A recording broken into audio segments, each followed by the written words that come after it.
देवासुर संग्राम में 2 वरदान दिए थे, राजा ने तुमको देने के लिए कहे थे, आज उन्हें मांगकर छाती ठंडी करो रानी। तो बोली मैं क्या मांगू? बोले अपने पुत्र को राज्य गद्दी। राम को वनवास बाद में मांगना, नहीं तो राजा बेहोश हो गए, चले गए, इसलिए पहले ही अपने बेटे की राम की राजगद्दी पक्की करो। फिर दूसरे वरदान में राम को राज्य मांगो, जंगल का राज्य मांगो, वनवास मांगो। तो केकई कहती है मैं कैसे मांगू? तो मंत्रा कहती है जाओ कोप भवन में, सारे घर का वाइब्रेशन खराब नहीं करना चाहिए। आजकल तो पहले कभी कभार जब कोई नाराज होता था तो एक जगह होती थी, अब तो सारे दिन मूड खराब रहता है तो फिर सारा घर। तो ऐसे नहीं, हर समय नहीं क्रोधी, ठीक है कमियां हैं जो भी है, कभी कभार अच्छा लगता है, कभी डांटना भी अच्छा लगता है, सब होना चाहिए, लेकिन हर समय नहीं। किसी को दुखाते रहे, पिंच करते, ये नहीं होना चाहिए, भीतर द्वेष नहीं रखना चाहिए। कह दिया बात खत्म हो गई। तो यहाँ पर मंथरा कहती है कोप भवन में जाओ, अपने कीमती वस्त्रों को उतारो और मोटे पुराने कपड़ों को पहनो, और जब राजा तुम्हारे पास में जाएंगे तो राजा बड़े चतुर हैं, वो तुम्हें मनाने का प्रयास करेंगे, तुम उनके कहीं में मत आना, अपने इन वरदानों को मांगना, और जब तक अपनी बात को नहीं रखना जब तक वो राम की कसम ना खा ले। क्योंकि ये रघुवंश में सब लोग कैसे हुए हैं? रघुकुल रीति सदा चले आई, प्राण जाए पर वचन न जाए। प्राण भले ही चले जाए पर वचन नहीं जाएंगे। ऐसे हैं ये रघुकुल के लोग, अयोध्या के लोग ऐसे हैं। तो मंथरा इसीलिए सबको अपनी कमजोरी नहीं देना चाहिए, खास तौर से नौकर चाकरों को। अब उनसे सलाह लोगे तो अपनी बुद्धि के अनुसार कहेंगे ना, इसलिए यहाँ एक चौपाई लिखी है, को न कुसंगति पाई न साई, रहे न नीच मते चतुराई। कुसंग से व्यक्ति बिगड़ जाता है, इसलिए कुसंग का रास्ता नहीं करना चाहिए, अच्छा संग करना चाहिए। तो यहाँ पर अब क्या हुआ? राजा दशरथ जी राम को समझा करके, गुरु जी से बात करके, मंत्रियों महामंत्रियों सभासदों से बात करके अपने महल में आते। तो आज महल में जब आए तो क्या देखा कि महल के दीपक बुझे हुए हैं और केकई यहाँ पर नहीं है। तो यहाँ पर जब गुरुदेव ने कहा था कि राम करो सब संजम आजू, तो राम जी भूमि पर लेटे हैं और लेटे लेटे ये सोच रहे हैं कि आज मेरी सहायता कौन कर सकता है। मैं तो बन जाने के लिए आया हूं, मैं यहाँ राज्य करने थोड़े ही आया हूं, तो आज मेरी सहायता कौन कर सकता है। राम जी भी सोच रहे हैं और देवताओं ने भी सोचा। तो राम जी सोच रहे हैं बचपन की एक लीला। बचपन में राम जी गेंद खेल रहे थे, गेंद खेलते खेलते केकई जी के भवन में गेंद चली गई। तो केकई गेंद लेकर के बैठी है कि मेरा राम आएगा, मेरा राम आएगा। तो राम जी ने पीछे से आके ऐसे आंखें बंद कर ली, बच्चे बंद कर लेते हैं ना। तो केकई ने कहा हमारी आंख खोलो। तो राम जी ने कहा हम आंख तो खोलेंगे पर आप हमें कुछ दो। तो 2 वरदान राम जी ने केकई से मांगे थे कि समय आने पर आप हमें 2 वरदान देंगी ना। तो केकई कहती है सब कुछ तो तुम्हारा है, बताओ राम तुम्हें क्या चाहिए। तो यहाँ राम जी ने 2 वरदान केकई जी से मांगे थे। अब आज राम जी भूमि पर लेटे लेटे ये सोच रहे हैं कि मेरी सहायता कौन कर सकता है। तो बचपन की ये लीला याद आई और राम जी ने खबर भेजा केकई जी के पास में कि हमारे पास आए, हमारे सिर में दर्द है। तो केकई कहती है बताओ राम क्या उपाय किया जाए, किस तरीके से तुम्हारे सिर का दर्द होगा। तो यहाँ पर राम जी ने कहा माँ मैं आज जो तुमसे मांगने जा रहा हूँ वो बहुत कठिन है। तो केकई ने कहा बताओ क्या चाहिए आपको। तो उन्होंने कहा आज मेरे पिता मुझे राज्य देने जा रहे हैं। तो राज्य मुझे नहीं, मेरा भरत कितना सहज और सलोना है, आप मेरे पिताजी से भरत के लिए राजगद्दी मांगिए। पहला वरदान ये, और दूसरा वरदान ये कि मुझे 14 वर्ष का वनवास मांगिए आप पिताजी से। तो कैकेयी बेहोश हो गई।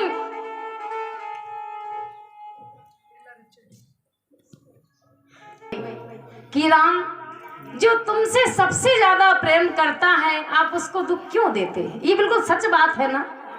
जो जितना ही ज्यादा धर्म का पालन करेगा भगवान उसी की कड़ी परीक्षा लेते हैं। तो कैकेयी कहती है, राम एक बात बताओ, दुनिया के लोग हमें क्या कहेंगे कि कैकेयी कितनी बुरी नारी थी, उसने राम को 14 वर्ष का वनवास दिया। तो यहाँ पर राम जी कहते हैं, माँ वही लोग आपको दोष देंगे जिन्होंने साधु संगत नहीं की होगी। दोष देंगे जननी जड़तेई, जिन गुरु साधु सवा नहीं से।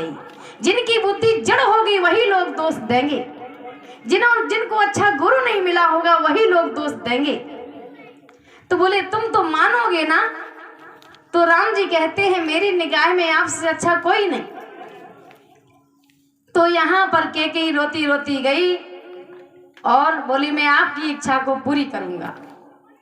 इसके बाद में कैकेयी ने अपने महल के दीपक बुझा दिए हैं कि राम, कल तुम्हारे कीमती वस्त्रों को उतारा जाएगा, मैं अभी उतार रही हूं। कल तुम्हारे महल के दीपक बुझेंगे, मैंने अभी से बुझा दिए हैं। ये भाव उन्होंने राम जी को बताया। तो राजा दशरथ जी जब अपने महल में आ रहे हैं तो आज आते आते डर लग रहा है। वो भयानक वैसे ही हो जाता है ना सब, जो घटना होने वाली होती है तो होने बैठ जाती है। तो आज राजा दशरथ जी को अपने महल में आने से डर लग रहा है और कैकेयी जी को भवन में चली गई। आपको देर कैसे अपने भाव को व्यक्त करते हुए कहती है, भगवान तुम्हारे मंदिर में अरमान घटाए जाते हैं। भगवान तुम्हारे मंदिर में अरमान घटाए जाते हैं।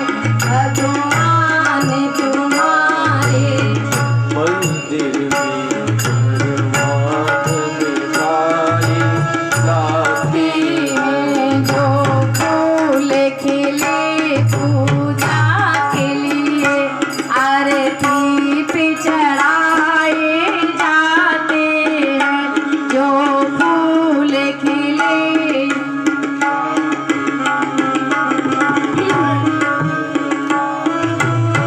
जाते हैं। जो फूल खिले पूजा के लिए आरती पे चढ़ाए जाते हैं।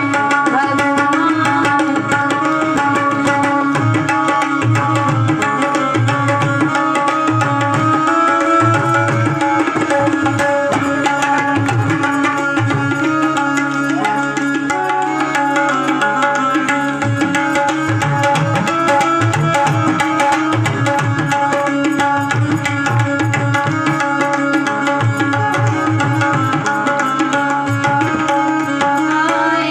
जाते हैं। मोरा ध्वज राजा परम भक्त, मोरा ध्वज राजा परम भक्त, आरीस कटाए जाते हैं। आरीस कटाए जाते हैं। जो फूल खिले पूजा के लिए आरती पे चढ़ाए जाते हैं। मूरत ध्वज राजा परम भक्त, आरे से कटाए जाते हैं।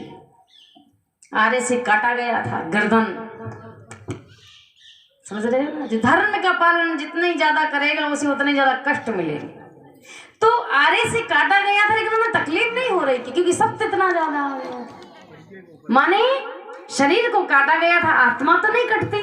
तो हम तो आत्मा हो गए तो शरीर का कुछ भी हो जाए। ये है। अभी सुई लगेगी तो दर्द होगा, क्योंकि अभी हम अलग अलग नहीं हुए हैं, मिली हुई है आत्मा। लेकिन जब जीव अलग, आत्मा अलग, शरीर अलग। जब परीक्षित जी को लास्ट में सुखदेव जी ने पूछा, राजन तुम्हारी मौत होगी, उन्होंने कहा मेरा जन्म ही नहीं हुआ है, जन्म ही नहीं हुआ है। आप भी जब जानोगे आत्मा को, तो आत्मा तो सोती ही नहीं है, जागती ही नहीं है। ये जीव सोता है, आभास मात्र है सोना जागना, समझ रहे हो ना, मोह रात्रि में सोए हुए। तो यहाँ इसलिए स्वप्न देखते हैं, जब आधे जागे आधे सोए होते हैं। थोड़ी बुद्धि सात्विक करो, फिर समझोगे इस बात को। तो यहाँ पर बताया इस तरीके से राजा, अब यहाँ पर राजा दशरथ जी अपनी रानी के पास में जब गए, तो पुरुष जब स्त्री के पास में जाता है तो बड़ी बड़ी बातें करता है, मैं ये कर दूंगा तेरे लिए, ये कर दूंगा। तो राजा दशरथ जी भी यहाँ ये कह रहे हैं, अभी कहेंगे। तो राजा दशरथ जी ने कही, हेतु रानी रिसानी परसत पाने पति निवारी। अपनी प्रिय पत्नी की जब ये दशा देखी तो बड़ा दुख हुआ कि ऐसा कौन सा दुख है जो इस हालत में। मानव सरोस भुवंग भामिनी विषम भांति निहारी। देवताओं ने सरस्वती जी इनकी केकई की बुद्धि बदल दी थी, तो वो नागिन की तरह उस समय राजा को, राजा प्रेम से देख रहे हैं, पर वो दम ज्वालामुखी की तरह। दो बासना रसना दसन बर मरम ठाहुर देखे ही, तुलसी नृपति बहु तब्यता बस काम कौतुक देखी। राजा दशरथ जी रानी को काम की बस देख रहे हैं, लेकिन वो केकई नागिन की तरह देख रही हैं, लेकिन दशरथ जी समझ नहीं पा रहे। तो यहाँ पर क्या कह रहे हैं, अनिहित तोर प्रिया कहीं कीना, कहीं दुई सिर कहीं जसु चहे लीना। बता तेरे लिए मैं किसके दो सिर कर दूं, दो टुकड़े कर दूं, कहूं कहीं रंकऊ करो नरेशु, किस राजा को मैं रंक बना दूं भिखारी, और किस भिखारी को मैं राजा बना दूं तेरे लिए। ये कह रहे हैं राजा दशरथ जी पत्नी से। सकऊं तोर अरे अमरो मारी, तेरे लिए मैं इंद्र को मारा हूं, शंकर जी नहीं मार पाए। और ये पत्नी के प्रेम में कह रहे हैं मैं तेरे लिए इंद्र को मारा हूं। काह कीट बपुरे नर नारी, प्रजा को कीट बपुरे नर नारी कह रहे थे। ये यहाँ पर बताया गया है, तेरा किसने अहित किया है। और इसके बाद में प्रिया प्राण सुध सर्वसु मोरे, मैं तेरे बस में हूं, सब कुछ मेरे बस में है। परिजन प्रजा सकल बस तोरे। इसके बाद में राजा दशरथ जी कहते हैं, तेरे मन का हुआ है, और घर घर नगर आनंद बधावा, राम ही देव काले जुबिराजू। मैं कल राम को राज्य देने जा रहा हूं। तो केकई बोल पड़ी, कहते हैं आप राम को तो राज्य देने जा रहे हैं, पर मुझे क्या देना चाहते, मुझे क्या देने जा रहे हैं। तो राजा दशरथ जी कहते हैं, मांगो तुम्हें क्या चाहिए मांगो। तो केकई कहती है, मांगो मांगो पे कहो पिए, कबहु न देहु न लेहु, देन कहो वरदान दोई तेउ पावत संदेह। कभी दो वरदान देने के लिए कहा था, आज उनको पाने में संदेह दिखाई दे रहा है। इसलिए याद रखो, किसी को भाव में कुछ देने के लिए कहा है तो उसी समय चुकता करो, बाद का काम मत रखो, पता नहीं परिस्थिति क्या बनेगी, क्या होगा परिणाम। इसलिए कर्ज और मर्ज, समझ रहे हो ना, कर्ज मर्ज और दुश्मनी ये शेष नहीं छोड़नी चाहिए। अगर किसी को मारा है और थोड़े प्राण, तो खत्म करो उसी समय कहानी। जाने कहाँ पलेगा, क्या करेगा, फिर वो कितना तैयार होगा। और कर्ज जरा सा भी रह जाएगा ना तो बढ़ता रहेगा ब्याज। और मर्ज इतना सा भी है, उसको भी खत्म करो, एक सप्ताह दवा और खा लो, नहीं तो इतना सा रहेगा फिर वो बढ़ता रहेगा। एक कोई था, हमारी भाभी सुनाया करती है ये सच्ची घटना, उनके गांव में कहते हैं, झूठे हो हमें दो सुजने देहो, दुई के चार मांगो मकले हो। दो की जगह चार मांग लो। केकई कहती ऐसे नहीं, पहले राम की शपथ खाओ। स्त्री की बात मानना अच्छी बात है, पर जिन जिन लोगों ने स्त्री की बात मानी उनका सामने है सब बात। कितनी बात माननी है ये जरूरी है। ज्यादा गुलामी भी अच्छी नहीं होती है, तो गुलाम नहीं बनना चाहिए। सर ध्यान रखियो। तो यहाँ पर बताया नहीं असत्य समय पात की कुंजा, गिर समय हो की कोट की कुंजा। रघुकुल रीति सदा चले आई, प्राण जाए पर वचन न जाए। अब केकई अपने वरदानों को आगे बढ़ाती है। क्या कह रहे हैं? सुनाहु प्राण प्रिय भावत जी का, सुनाहु प्राण प्रिय भावत जी का, सुनाहु प्राण प्रिय भावत जी का। देहु एक बर भर तहि टीका,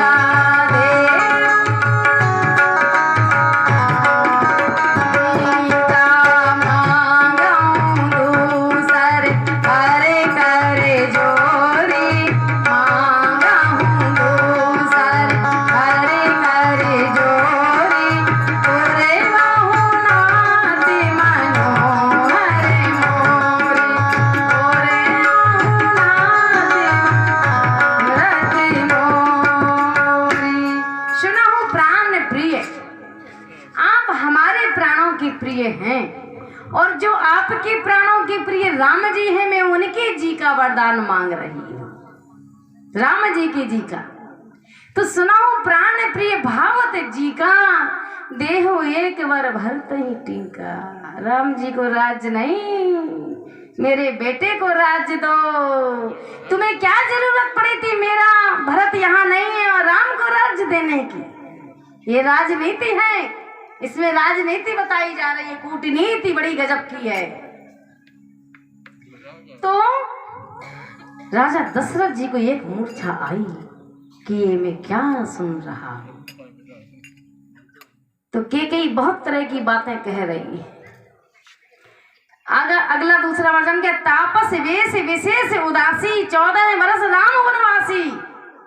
वो जो दासी है ना, जयमाल, जब राम जी धनुष तोड़ने के लिए उठे तो सीता जी ने क्या कहा? करहु मोह रघुबर की दासी। तो यहाँ तो बहुत दासी दास हैं, जंगल में जाके साथ में सेवा करेंगी तब ना दासी शब्द सार्थक होगा। और वो शेषनाग जी जिनका बाहर हरण करने के लिए जन्म हुआ है, तो वो भी साथ में जाएं। तो तापस वेश विशेष उदासी, 14 वर्ष तब राम वनवासी। जब दशरथ जी ने ये सुना तो पछाड़ खाकर भूमि पर गिर पड़े और मोरे मनोरथ सुर तरु फूला। मेरा मनोरथ पेड़ लग गया था, फूल आ गए थे, फल आने ही वाले थे कि केकई रूपी नागिन ने उखाड़ फेंक दिया। तो भरत करिने जिमि हत्यु समूला, अवध उजाड़ कीन केकई। इसने अवध को उजाड़ दिया है, दीने से अचल विपत्ति की नहीं। तो ने अवसर का भयो गयो नार विश्वास, जोग सिद्धि फल समय जिमि जते हैं अविद्यानाश। साधक साधना करता है, सिद्ध बनने ही वाला था कि अविद्या रूपी सब नष्ट हो गया, अविद्या नहीं करती। तो यहाँ पर जब राजा दशरथ जी मूर्छा खा करके गिर पड़े तो क्या कह रही हैं केकई? भरत के रावर पूतना हो हैं क्या? भरत तुम्हारे पुत्र नहीं है जो ऐसे तुमको लगा है?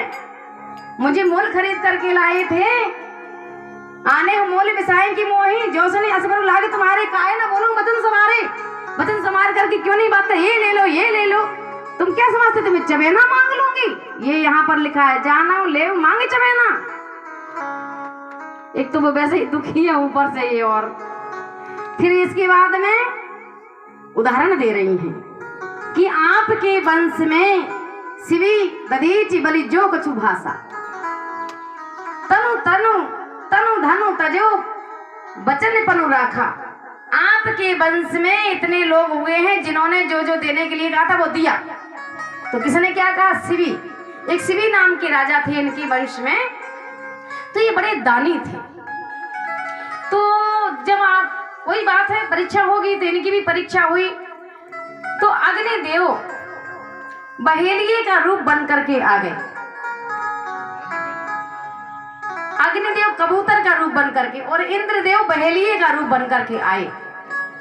तो बहेलिया कबूतर को मार करके खाना चाहता है, तो वो कबूतर शिवी की शरण में आया कि आप मेरी रक्षा कीजिए। अब धर्म हमारा ये कहता है शरण में आए हुए की रक्षा करना चाहिए, और ये दानी है, इन्हें दान देना चाहिए भूखे को। तो वो मारना चाहते हैं बहेलिया, और ये शरण में आया है। अब धर्म संकट में है कि नहीं, वापस नहीं करता हूं तो वो भूखा रह जाएगा, उसका भोजन है ये, और इसकी रक्षा नहीं करता हूं तो धर्म जाता है। तो धर्म संकट में आ गया। तो फिर तराजू मंगवाई गई, बोले आपको इतना आहार चाहिए ना, मैं देता हूं। अपनी जान का मांस काट करके दिया तो वो उठे ही ना पल्ला, तो काट काट करके फिर पूरा ही चढ़ गए शिवी पल्ले पर। तब दोनों देवता प्रकट हुए, बोले आपकी परीक्षा हो रही थी। ऐसी परीक्षा होती है, कौन देगा इस कलयुग में ऐसी परीक्षा। इसीलिए भगवान सीधे सीधे खाने के लिए नहीं आते हैं, ये कलयुग के लोग हैं। कहेंगे चले, अभी भगवान कहें कि मैं रोज आपके यहाँ खाने के लिए आऊंगा, तो 2-4 दिन तो बड़े प्रेम से खिलाएंगे, पर कहेंगे चले जाओ आज कहीं और खा लो ना, सुनील जी के यहाँ खा लो, कहीं उनके यहाँ खा लो, उनके यहाँ खा लो, अपने बाल बच्चों को खिलाएंगे तुम्हें खिलाएं, मना कर देंगे लोग। इसलिए वो बैठे हैं मंदिर में, चाहे उन्हें कुत्ता चाट जाए, बस कर्म को आगे रखा है भगवान ने। इसलिए ऊपर वाला पासा फेंके नीचे चलते दांव, ऐसे। तो यहाँ पर बताया ये राजा दशरथ जी क्या है, धर्म धुरंधर धीरे धरे नयन उघारे राय। धीरे से अपने नेत्रों को खोला तो केके को देख रहे कि नागिन की तरह खड़ी है एकदम। उस समय नागिन का रूप, क्योंकि नागिन कठोर होती है, कठोर तो बनना ही पड़ेगा, नहीं तो वो कैसे, दया से काम नहीं चलेगा। तो यहाँ पर शिवी और दधीचि की बात कल सुनी थी, उन्होंने अपनी हड्डियां दान कर दी, वो धनुष बना था। फिर बलि, वही जो बलि की कथा सुनी है ना, सुनाए, समय बहुत हो जाएगा, सुनाए। वाह, बलि महाराज